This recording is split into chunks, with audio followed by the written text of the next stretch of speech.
Hello, welcome back everybody. I hope everybody's doing fine today. I want to speak today about words. Have you ever said something and then immediately regretted saying it? Or saying something to somebody on the phone and then later on wishing you hadn't said that? The problem with words is that you can't unsay them. You cannot take them back. And that's the problem. So, as a Christian, you need to understand what you're going to say and to build people up with your words, not to tear them down. There are many warnings in the Bible about the tongue. A number of them I will be saying in a few minutes. Now, the tongue is the only muscle in the body that is attached at only one end. That means it can lash out like a whip. It can hurt people, it can scar people. Proverbs 12:17 and 18. He who speaks the truth tells what is right, but a false witness deceit. For there is one who speaks rashly, like the thrust of a sword, but the tongue of the wise brings healing. Those are the two examples. Do you speak harshly to people, as if you have no patience? Or are you loving and kind and wanting to build them up and bring healing into a situation? Moving on to Proverbs 18:21. Now this is a cracker. Take notice of this. Death and life are in the power of the tongue, and those who love it will eat its fruit. Death and life are in the power of the tongue. What you say to people can tear them apart or build them up. And of course the Bible tells you to love your enemies, so you have not got to speak harshly to your enemies. I'm not saying this is easy, but that's the teaching of Scripture, and you can't get away from that. We've got to be honest in our speech. We've got to mean what we say to people. We've got to be honest with everything.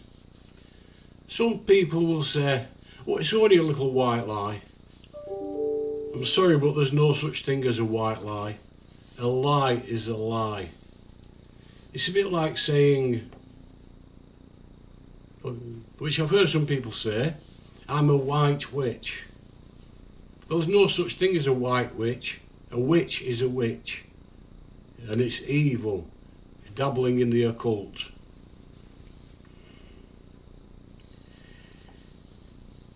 As I say, words can change people's behaviour. I met a guy a few years ago who I've known for a very long time. I was speaking to him. Now this guy has been a real bad lad, and I mean real bad. We were talking, obviously we got onto my faith, and he was rubbishing the faith, using expletives that I won't repeat. But I was telling him that God can use anybody, anytime he wants. He doesn't use perfect people, thankfully. But this guy kept saying, "You know what I'm like, you know my history, you know what I've done."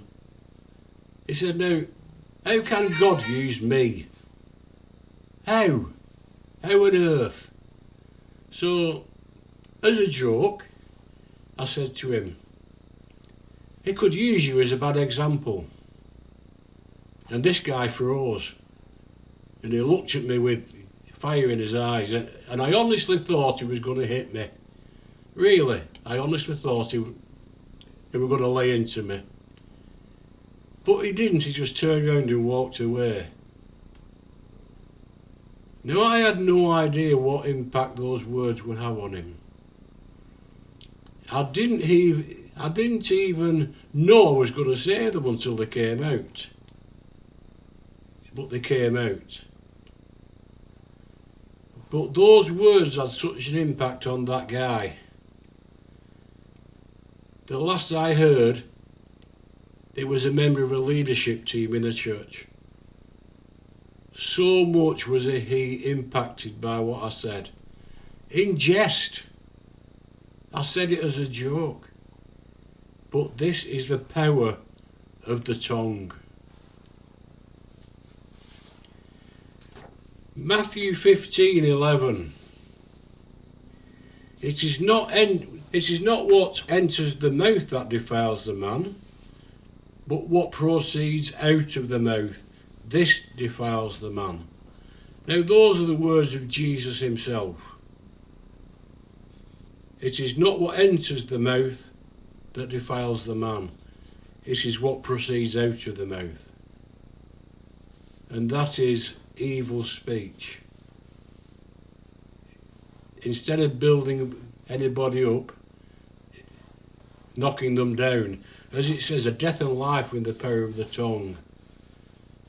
You can either bring life to somebody out of a situation, or you can knock them down dead. I don't mean they're literally dead, but you can knock them down with the words that you say.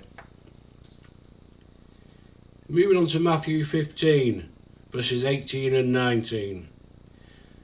But the things that proceed out of the mouth come from the heart, and those defile the man.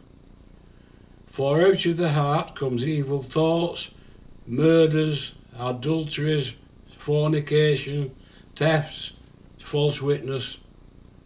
So,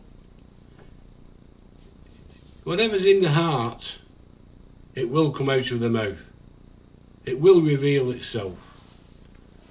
So anybody who has evil thoughts or does not know God and does not know a loving God, and therefore is not a loving person, as a Christian should be. Whatever's in the heart, if you are a false Christian, a false witness, that's not in your heart. That's in your mind, and you want to control. You want the power. But whatever is in the heart will reveal itself. It will reveal the real you, the person you really are.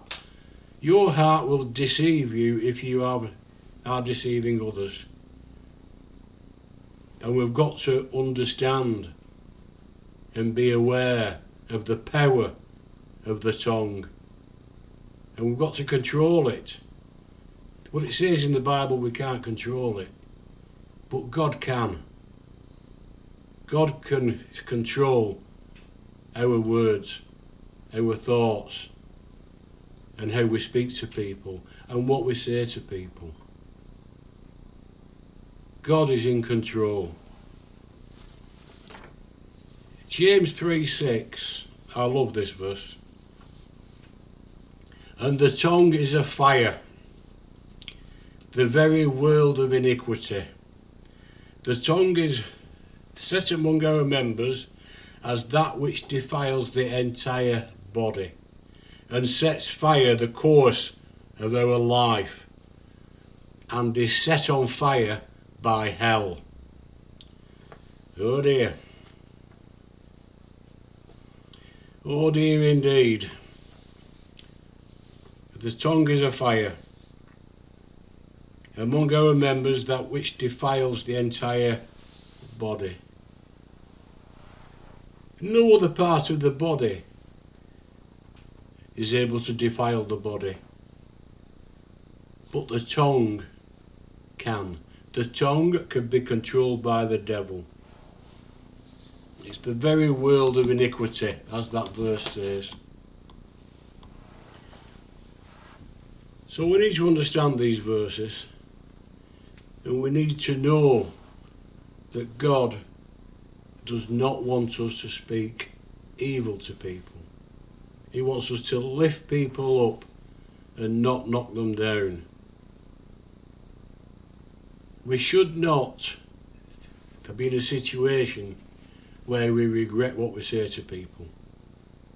Because as I said at the beginning, what you say cannot be unsaid, whether it's in person, over the phone, in a text or in an email.